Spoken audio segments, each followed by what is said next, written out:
ఈరోజు దేవుని వాగ్దానం యెషయా గ్రంథం 46వ అధ్యాయం 13వ వచనం. సియోనులో రక్షణ నుండ నియమించుచున్నాను, ఇశ్రాయేలునకు నా మహిమను అనుగ్రహించుచున్నాను.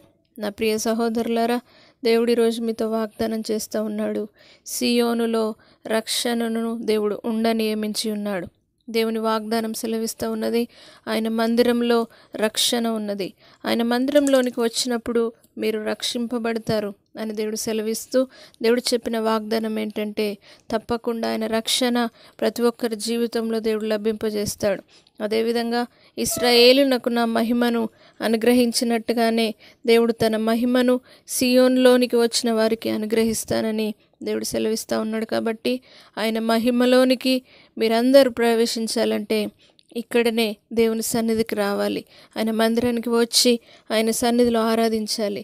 ఆయన సన్నిధిలో రక్షణ ఉన్నది, ఆయన సన్నిధిలో క్షేమం ఉన్నది, ఆయన సన్నిధిలో భద్రత ఉన్నది. కాబట్టి ఆ సన్నిధానానికి మీరు వచ్చి దైవ దీవెనలు పొందుదురుగాక. దేవుని సన్నిధిలో ఆరాధిస్తున్నప్పుడు పరిశుద్ధాత్మ శక్తిని బట్టి గొప్ప అద్భుతాలు దేవుడు మీ జీవితంలో జరిగిస్తాడు. కాబట్టి మందిరంలోనికి వచ్చి రక్షణ పొందండి.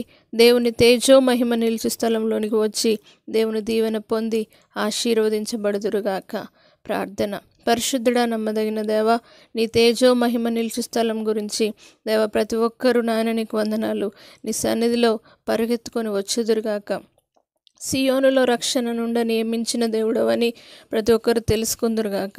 ఇశ్రాయేలునకు మహిమ చూపినట్టుగా ప్రతి ఒక్కరి జీవితంలో మహిమాన్విత కార్యాలు ఇదే దినం మీరు అనుగ్రహించి అద్భుతాల చేత నింపండి.